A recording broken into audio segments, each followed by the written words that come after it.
Let's talk about Monday Night Raw, February 13th, 2023. A lot occurred on this show. Just a lot occurred. A lot occurred. It's a go home show to Elimination Chamber, as well as we're building continuously to WrestleMania. So there's a lot going on, y'all. Let's start with Becky Lynch and Bayley. So Becky Lynch comes out there saying Lita forgave her for all of the dorky kind of BS things she did to her last year. It said that she lost sight of the women's championship, and now she wants to give Adam Pearce to give her an opportunity to fight her way in. This was interrupted by Bayley, who was wearing an oversized flannel, which is an extra heel move because you couldn't see nothing. Auntie Pam went from showing a little bit to just covering everything up. She's like, no more. You get no more peeks. She then said that she called Lita a so-called Hall of Famer. Once the loss stricken from the record, the cage match stricken from the record, and once Lita uninvited from all future events. Becky and Bayley continue to argue about their accomplishments. Bayley about being a Grand Slam champion. Becky about being the main event of WrestleMania. Back and forth.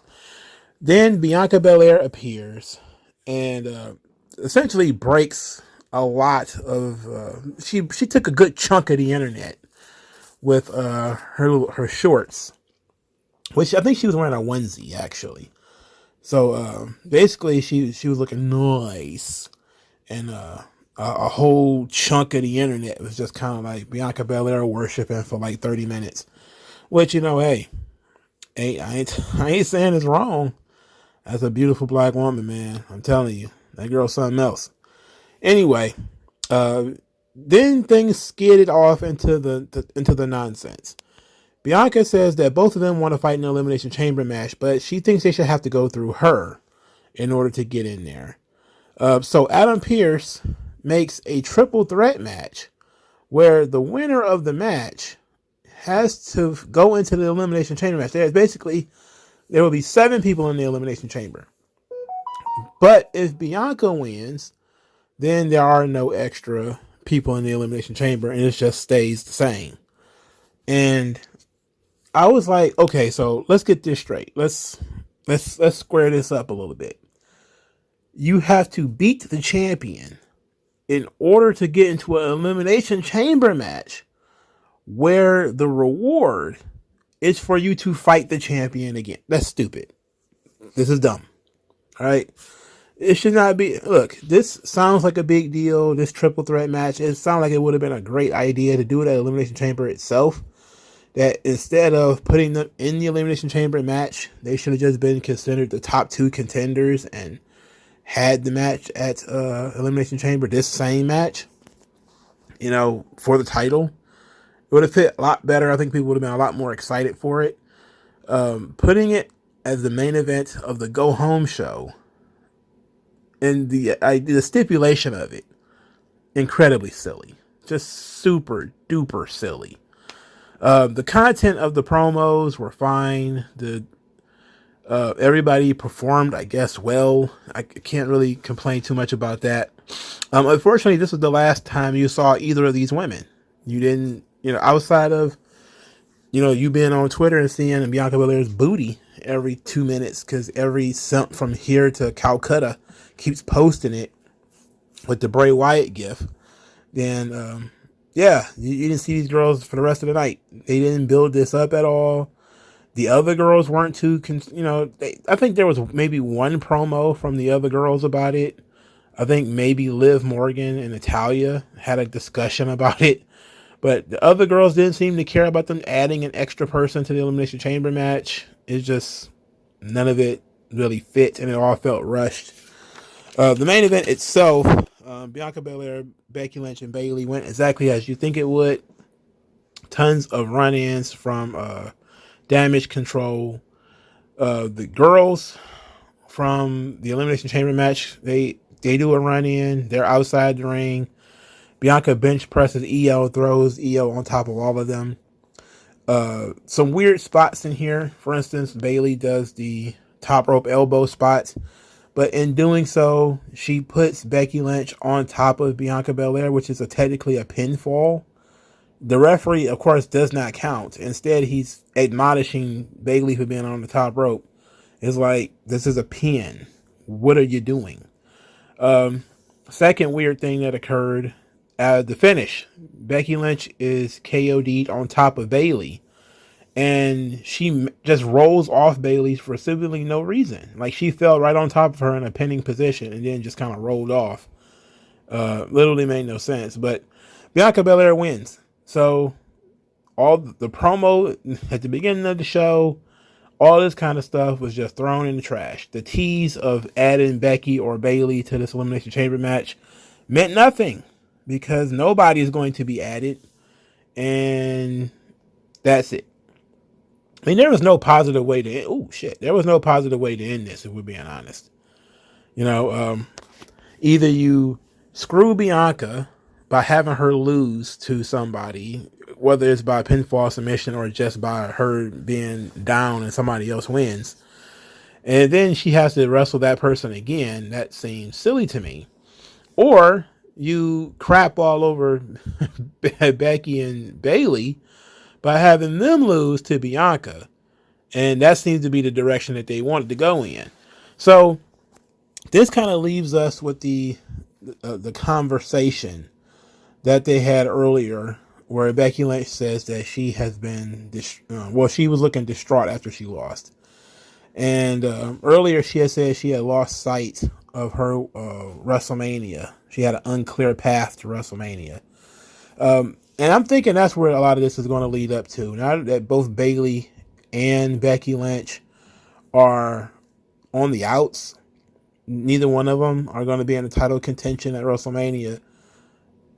Now they are free to do something else, but what is it that they're going to do?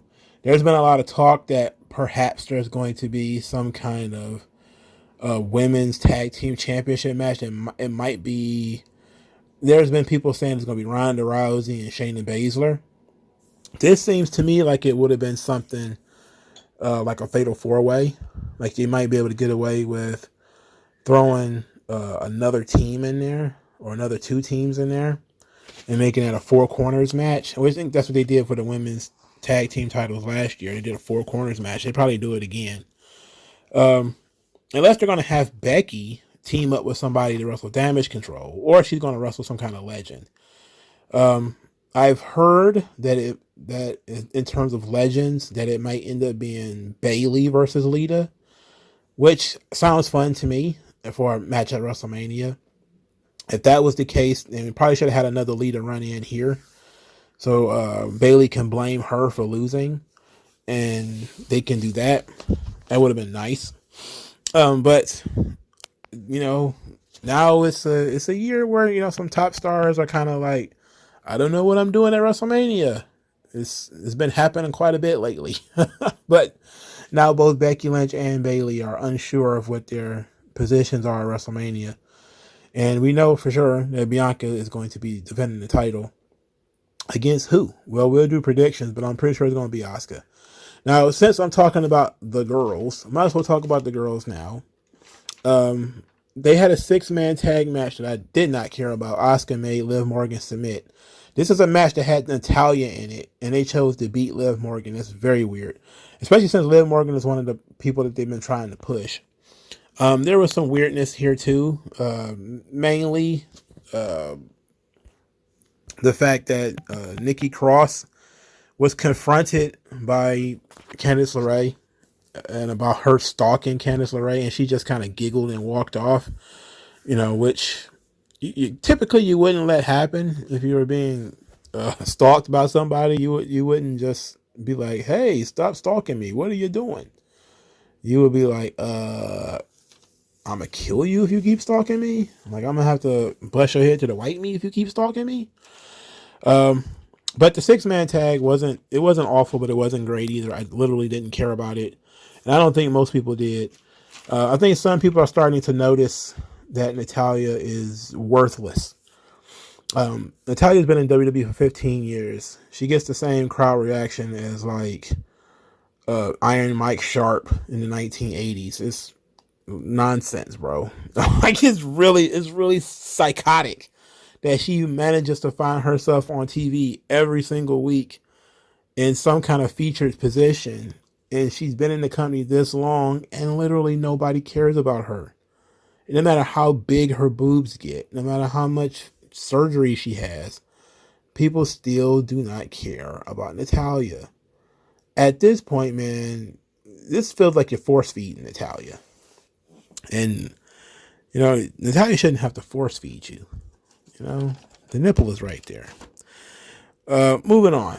Judgment Day. So Judgment Day is backstage. It's pretty standard promo. Damian Priest claims that he's going to win the United States title. Dominic talked about knowing about being locked up, and is sure that Damian Priest is going to absorb his lessons that from being locked up. Prison Dominic. And Finn Balor says that they're going to beat up on the Grit couple. That leads us to the first match on the show, the Street Profits versus Judgment Day, which seems like the fourth time these two have had matches. I don't know. It probably hasn't been, but it seems like at least the third time that the Street Profits and Judgment Day have had a match. Now, I know some people was very excited about the lack of rematches under Triple H, but this feels oddly enough like a rematch. I like the Street Profits jackets. Those jackets were hard. There were some really hard jackets. So Dawkins is pinned by Finn Balor, and then Damian Priest continues the beating after the match, which allows Edge and Beth Phoenix to come in and make the save. Beth starts to bully Dominic. She's just throwing him around and putting hands all over him. When she's attacked from behind by Rhea Ripley, and she gets caught in the riptide, Edge ran around the ring chasing Judgment Day away. Later, Edge says that he's tired of this. He's tired of going back and forth with these guys. He's been doing it for a year. And Beth Phoenix says that she's going to show them why they call themselves the Grit Couple. A nothing promo. Absolutely nothing promo. You would think when Edge would say something like, I'm tired of these guys, like I'm tired of this, that we would get some kind of finality to it. That, he would want to raise the stakes. Like there would be something like, let's do it inside of a steel cage. Let's do this, finish this off or whatever. But no, nothing like that, which is really unfortunate. But it's just how it is. I don't know, man. Edge and Beth Phoenix could be fun together, but them cutting basic bitch promos just don't make sense to me. They should be shouting and yelling and demanding the blood of Judgment Day right now. Again, they have been feuding for a year, and it's been humiliation after humiliation with these folks. You definitely should be a lot angrier, but that mixed tag match should be very fun. All right, moving on. Brock Lesnar, Bobby Lashley contract signing. Now this was actually okay. I was kind of confused at the positioning, but of course near the end it makes sense. Brock Lesnar's out there. He's already signed the contract.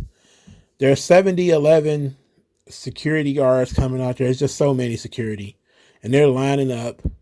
And Lashley gets his own table to sign the contract on. And Adam Pearce and Brock Lesnar are like, just come to the ring and sign the contract. What are you doing?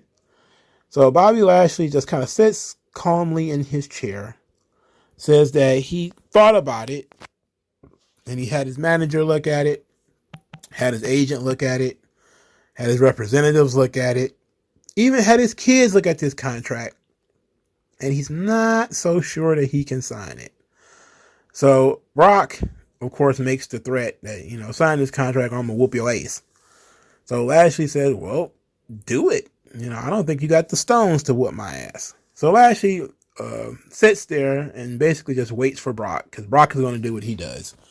And he manhandled some security guy. And I'm telling you, the guy looks like he was attacked by a Kodiak bear. It's just, I don't know what it is, but Brock's fighting normal human beings just looks so hilarious. Like, he just always seems to be doing maximum damage to these guys. Even if he's not trying to, it just feels like he's doing maximum damage to these guys. At the point that he gets to near the top of the ramp, he's attacked, taken down by Lashley, who signs the contract. The Bobby scared chant, I like that. The crowd was very interactive tonight, especially on the promo segments. They knew where WWE was leaning heavily on the promos. Them positioning Bobby as the heel and as hesitant to fight Brock Lesnar. I don't know. Somebody has to be the heel. I mean, that's just the way it is. But I don't know why Bob had to be the guy. You know, I get that everybody kind of likes Brock, and I'm guessing that's why they decided to go that direction. But everybody liked Lashley too. You know, so I don't know. Having Lashley, I wouldn't say cowardly heel, but the hesitance. You know, Lashley trying to put over that he's the A side in the debate. That, you know, everything should be done on his terms, not Brock's terms. I like that. That's perfectly fine. But him having a table so far away, making it seem like he is scared. I don't know, man. Bob's too big to be scary. You know, he's too big to be a cowardly babyface. He's much too big for that. But of course, he was just creating a scenario in which to trap Brock Lesnar, and it ended up succeeding. But Brock is going to get the match that he wants, and then so will I. Big meaty men slapping meat will occur. And I got to tell you, very excited for it. I'm always excited for a Lashley Lesnar match. I'm guessing they're going to continue this feud through WrestleMania and probably try to put some kind of bow on it to end this thing. But I'm very interested. I didn't necessarily care too much for the decision to turn Bob into the heel in this situation, but there's not much you can do. All right. Piper Niven squashes Mia Yim. It just happened. On Twitter, Mia Yim tweeted out that something's got to change, which is typically what happens when you start losing a lot in WWE. You start tweeting about things need to change, and people are kind of surprised that Mia Yim lost so quickly. I'm like, why would you? She's been losing since her debut. And that was the thing. I kind of forgot about that when it comes to like Candice LeRae and Chelsea Green and Mia Yim. Like, when I was talking about how we needed to actually start building some of these chicks that Triple H hired and brought back, that's what I mean. Like, almost all of them lost within the first 2 or 3 matches that they had. Maybe they won the first match. But, you know, Mia Yim was brought in specifically to feud with Rhea Ripley. I think they had one match in which Rhea Ripley won. And that was pretty much it. Like, she literally didn't do anything else. Like, she seemed like a waste of a signing. You know, but you can't tell motherfuckers nothing, man. You can't tell people nothing. They're not listening to me. I'm a hater. You know, I'm not smart like everyone says. I'm dumb. Right? At least partially dumb, or 45% dumb. In any event, Mia Yim wasted everybody's time by being on TV.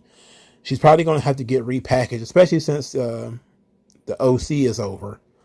They also changed her music. She's not the HBIC anymore. I forget what they changed. It's the same song, but they changed the lyrics.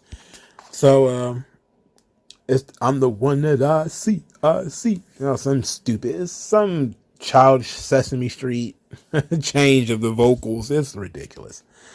Piper Niven is okay. I wonder what her future holds. We'll see. Okay, so they did an interesting thing here with Baron Corbin. So Baron Corbin has interview time set up. He's going to talk backstage. He gets two sentences out of his mouth about JBL and how it's been a depressing week. And then Sami Zayn storms the ring.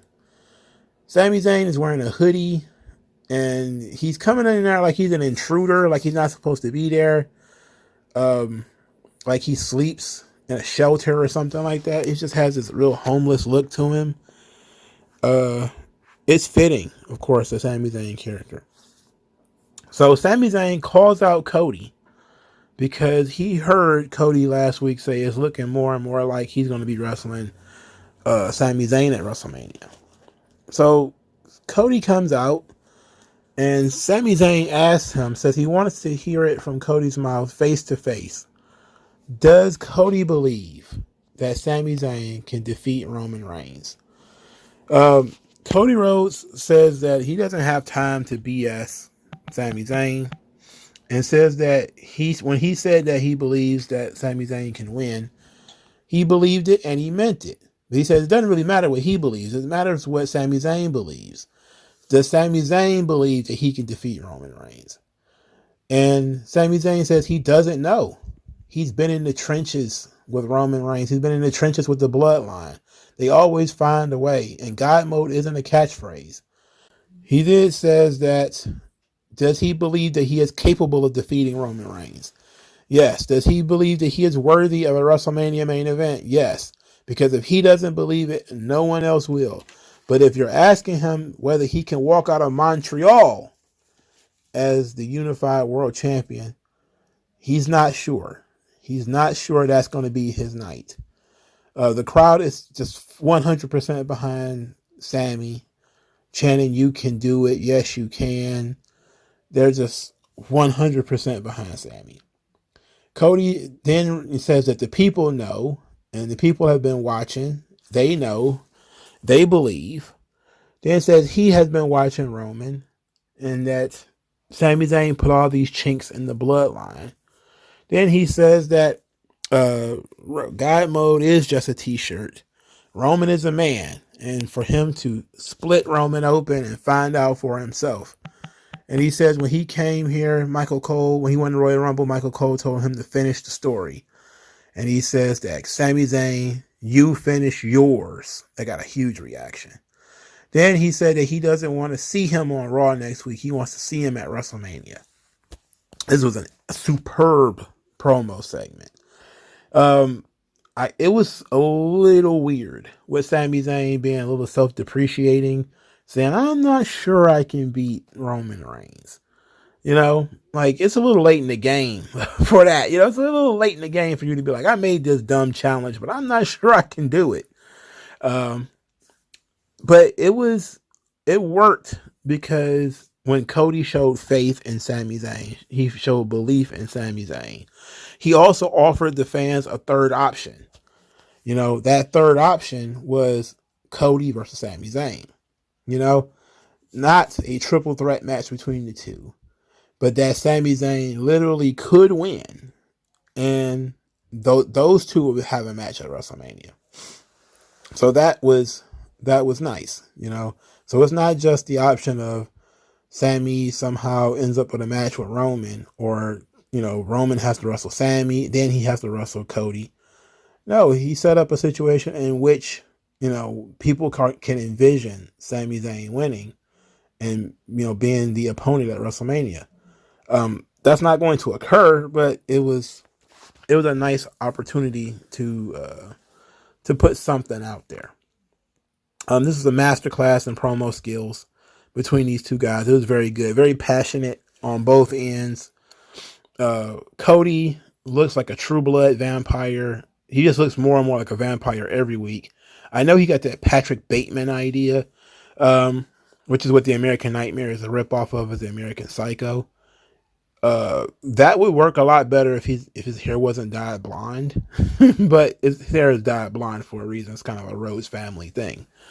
But it's an interesting promo segment with Cody being fully behind Sami Zayn, truly believing in Sami Zayn, boosting Sami Zayn's ego, boosting his confidence, saying, it's important that you win. I'm going to get a title shot regardless, but this is about you. You got to do this. You got to do this. You got to dig down deep into yourself and do it.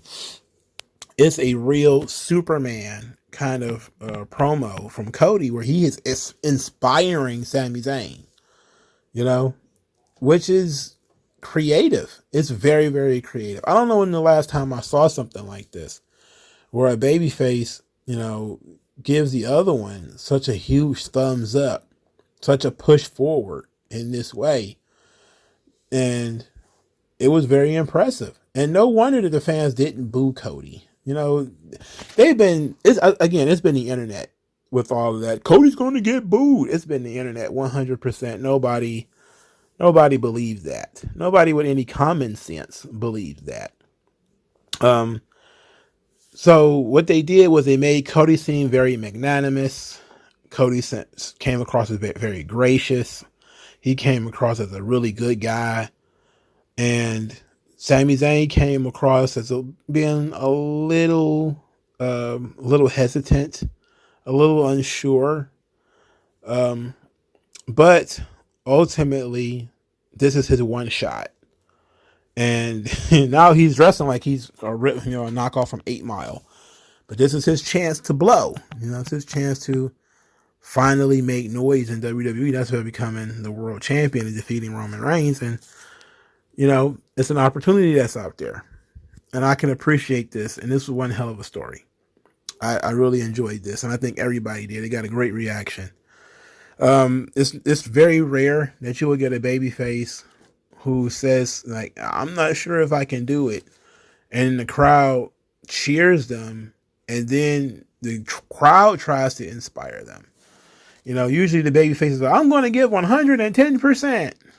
But, that's kind of implied that, Sami Zayn is going to do his best. But to be humble, and say, maybe I don't win. Maybe I get embarrassed in front of my family and everything. That's an interesting twist. I like that. It was also a ballsy move to put them in the ring together. I saw a lot of people say this, and you know what? They're right. It was a very ballsy move to put them in the ring together. But to me, it was not a Ronda Rousey, Becky Lynch situation. It was not a Daniel Bryan Batista situation. People like Cody. I know some people don't like Cody. That's fine. But, stop denying the evidence of your eyes and ears. Nobody was booing Cody. Nobody was talking about how Cody should be replaced. The only people who was doing that was the spurned AEW fans who don't want him to succeed now because he went to WWE. Pretty much everybody who's seen Cody from the moment he stepped back into WWE was like, okay, this is the guy. Let's go with this. He's got the story. It's similar to Drew McIntyre with the twist of, Dusty Rhodes, and everything's working out, and people want to try to hijack the show, or they want the show to be hijacked. And so therefore they hope and pray that other people will get over just in time for WrestleMania in order to screw with the WrestleMania main event, because it's happened so many times in recent years, because Vince has had that scatterbrained booking idea and didn't just stick with what he wanted to do, but instead tried to give people what they wanted, and in turn, in some ways, screwed up his own show. I do like the end of Cody's promo where he says that he wants Sami Zayn to end his story, because that's exactly what's going to happen here. Sami Zayn has to end the Honorary Uso storyline. And the whole thing with the Usos and Roman Reigns and Solo Sikoa, that does have to come to an end. Now, knowing that the Usos can't go into Canada, maybe my projected storyline, and I think the projected storyline of all of us, that Jey Uso will pop up and take out Sami Zayn, maybe that won't be able to happen. It might be a thing where Sami gets trapped in the guillotine choke and Kevin Owens has to save him. That might be it. It seems like that might be the finish that they're going for here. But telling Sami Zayn he has to finish his story was powerful. That was a powerful segment. That was very good. Got to give these guys all the credit in the world. Sami Zayn has been tremendous here. He's been on par with Roman and Cody and all these guys, man. He's been excellent. A lot of these guys have been excellent. Now, that being said, Cody wasn't done for the night, because after the promo segment, we go back to Baron Corbin, who now has a bad attitude because he's been ignored. So then he starts going off on how JBL is a has-been who was holding him down, And it's time to remind everybody who he is. Then he was upset that the interviewer cut to Sami Zayn, saying that Sami Zayn doesn't have a chance of beating Roman Reigns. The last person to beat Roman Reigns was him. And he says that Roman is going to walk through Sami Zayn, but he's also going to walk through Cody, because Cody was gifted the number 30 spot, and he took 9 months off because he took a minor injury. Then he says that he thinks his dad, his brother, and his dog are jokes.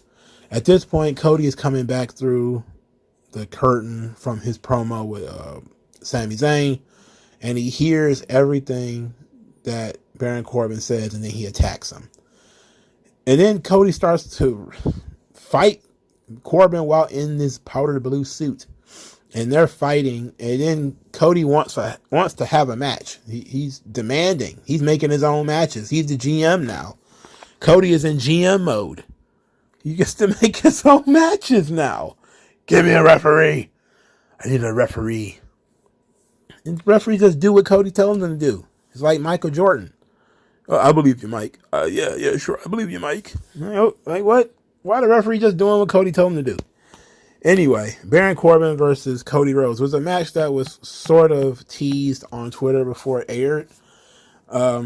But this match was literally like 3 minutes. Cody wins with the crossroads. Baron Corbin looks like shit, as usual. There's a report floating around that Triple H has, quote unquote, given up on Baron Corbin because he wasn't getting over with JBL.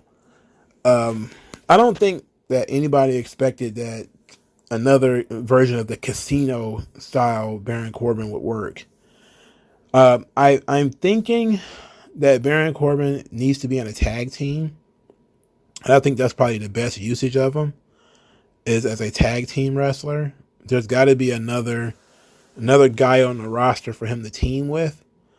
And I'm thinking maybe a Von Wagner type of guy, a Dijak or something like that. It's got to be somebody for him to team up with. That, because look, if you're actually going to fire him, you're going to cut him from the roster, you got to do something with him, but he's dead in the water as a single star. I think Baron Corbin is like mush right now. He's nothing but gray. Maybe they ought to try for the first time turning Baron Corbin babyface. Maybe that ought to be the answer. I know that's not going to work long term, but the idea that we're going to have this guy on the roster for this long, and we're going to keep trying to do different things with him, and all of these things just hit a ceiling super quickly. And you can't put the lightning back in the bottle. You can't put the toothpaste back in the tube. I don't think you could just, quote unquote, go back to being the lone wolf. But you can go back to that theme song, probably. That would be great. But back to the lone wolf when he didn't talk and he won every match in 22 seconds or whatever.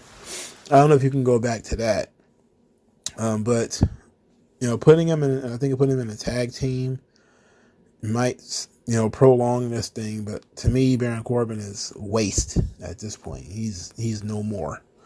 I think his push technically died. He's one of those guys whose pushes died when Vince left. That was it for him. When Vince was gone, it was like, all right, who do you think was a big proponent of Baron Corbin? Certainly you don't think it was like Triple H or anything like that, right? Whatever. Okay, so Alpha Academy, they're backstage. Otis is eating hot dogs, and Chad Gable is talking about lesson plans and all this kind of stuff.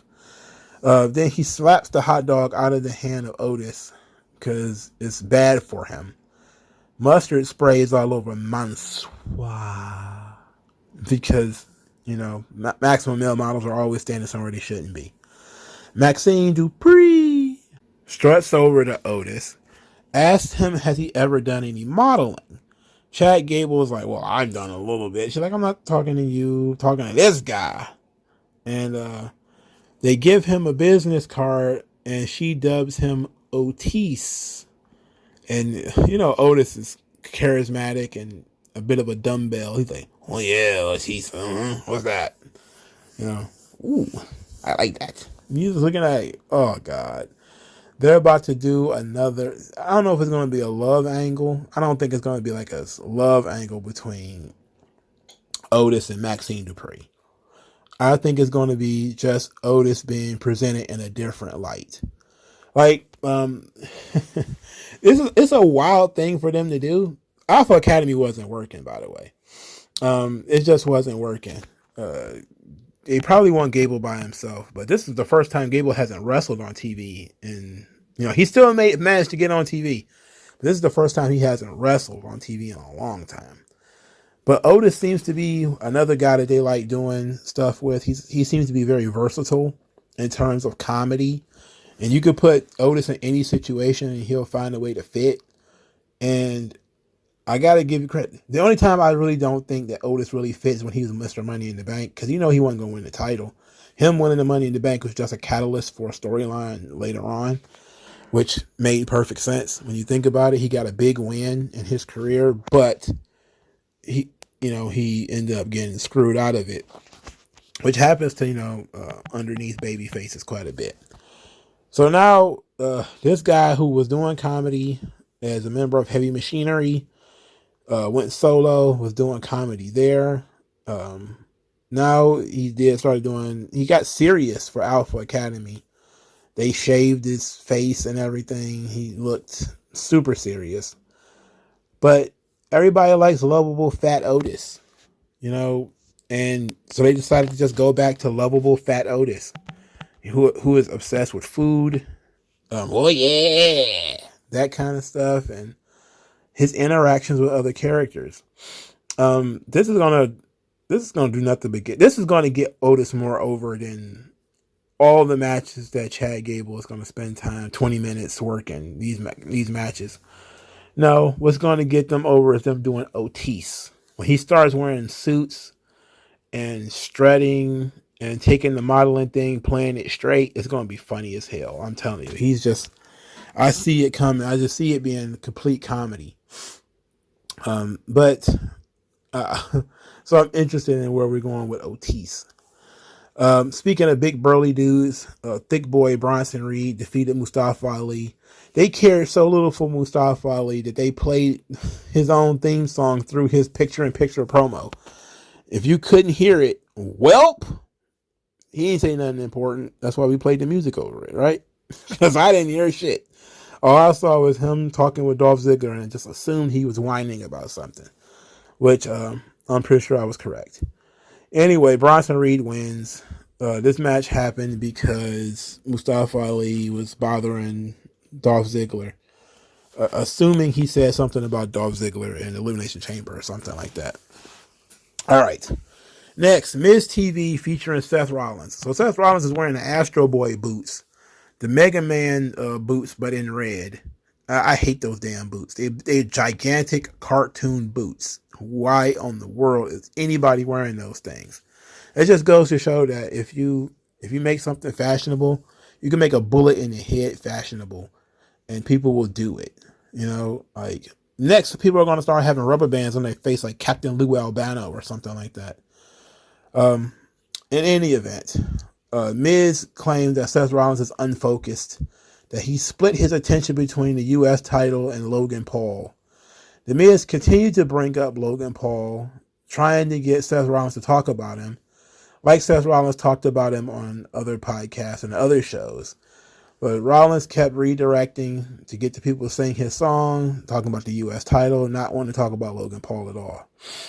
But Miz continued to badger to the point where Seth Rollins yelled, "Shut up, Mike." At that point, the crowd starts chanting, "Shut up, Mike," because now everybody knows that his name is Mike, for Christ's sake. But it's always funny as hell to people to hear people calling him that. So then Seth Rollins really gets into the nitty gritty of why he doesn't like Logan Paul and why he doesn't want to talk about him. He said it's always been his dream to main event WrestleMania, to be world champion and stuff, because he's always loved wrestling. This is always the only thing he's ever wanted to do. For Logan Paul, he's selfish, he's soulless, he only cares about being famous. So he won't stand in this ring and talk about Logan Paul because Logan Paul does not deserve it. Now this, of course, it's probably partially shoot, but mostly, of course, kayfabe. He said something similar on, an interview that Logan Paul is an unserious guy, doesn't care about wrestling, he just cares about him, being famous.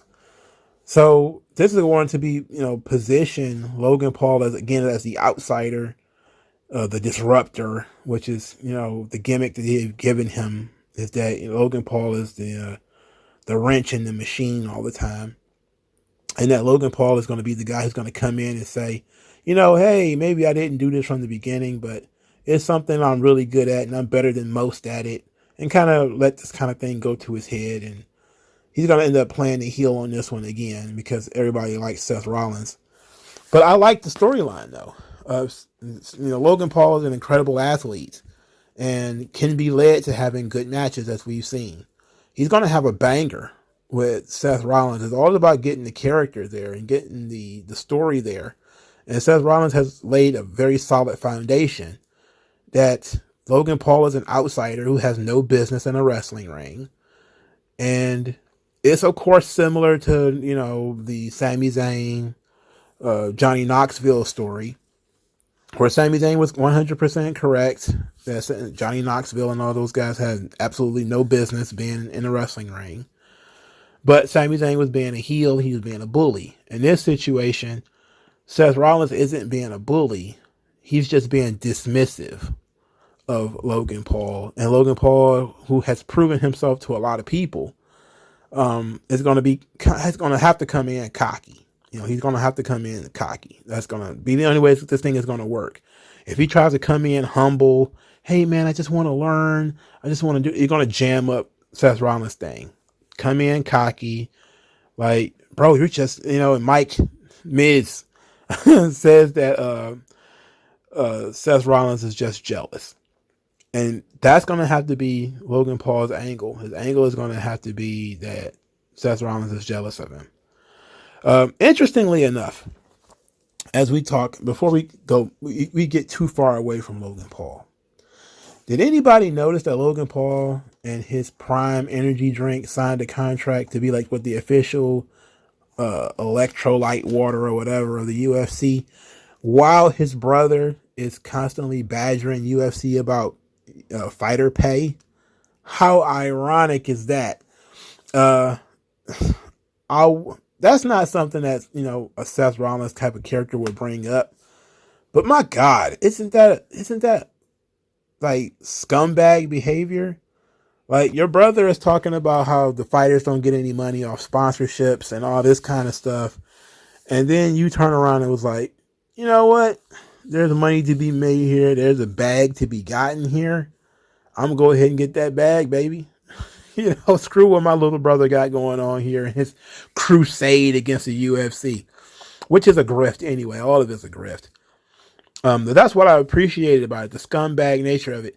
And how many people, of MMA media who thought the Paul brothers they're the big disruptors. They're going to change MMA. And then Logan Paul signs a deal with the UFC, sponsorship deal. And now they're kind of sitting back like, I know we couldn't trust them. It's like, well, you trusted the snake in the garden? What's wrong with you? Why would you do that? Why would you do that? That's been a lovely thing to see. How everybody just kind of like, yeah, Jake Paul's full of shit. Logan Paul started doing deals with the UFC. I'm pretty sure those guys still talk and still have. I think they have independent businesses, but they were business partners at one point. But that would be perfectly something that we could be used against Logan Paul. Like, yeah, your brother was trying to boycott the UFC.